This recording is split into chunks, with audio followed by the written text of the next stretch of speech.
America did not need the Constitution because everyone agreed. It needed the Constitution because they did not.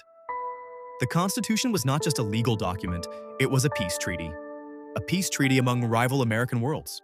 The Revolution had broken America away from Britain, but independence had not answered the harder question. Could these different peoples actually govern together? The answer was not obvious. America had been born from rival cultures. New England carried moral order and local self-government.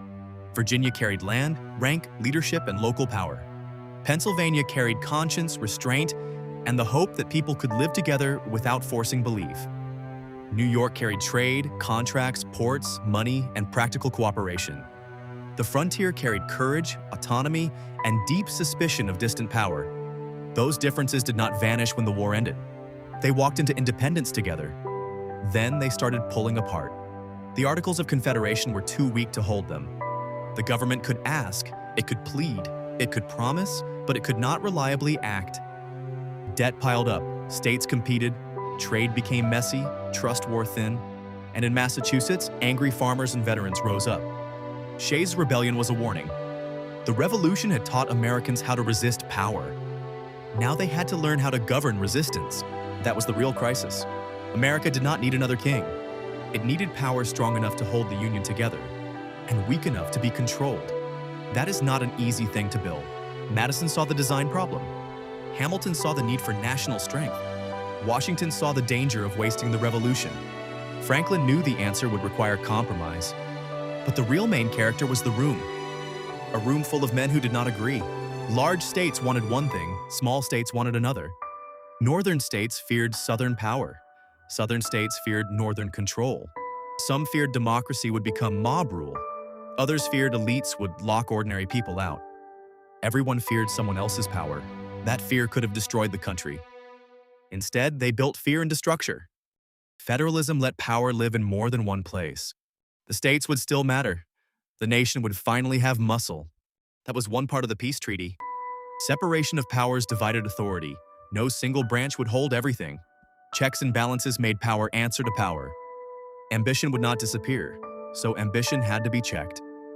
Representation gave the people a voice, but it slowed power down. That delay was not a bug. It was part of the design. The amendment process admitted something important. The system would need correction. The founders were not pretending they had finished history. They were building a way to keep working. And still, the Constitution did not solve everything.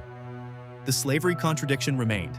The Constitution held the Union together, but it also carried wounds forward. That must be said honestly. A peace treaty does not mean every wound is healed. It means the fighting is contained long enough for the next work to begin. That was the genius and the burden of the Constitution.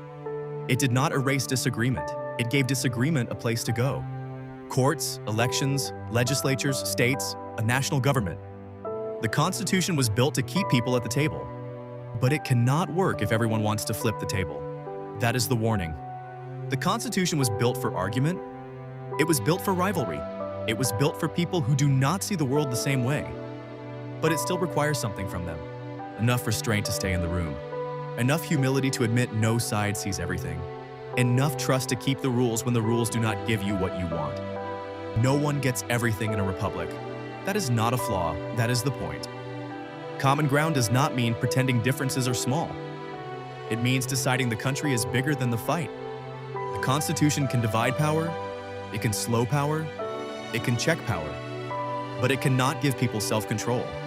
Self-government starts smaller than the national government. It starts with the person, the family, the neighborhood, the community. A country cannot practice self-government if its people have stopped practicing it with each other. That is why the Constitution was more than ink and parchment. It was a bet on the people.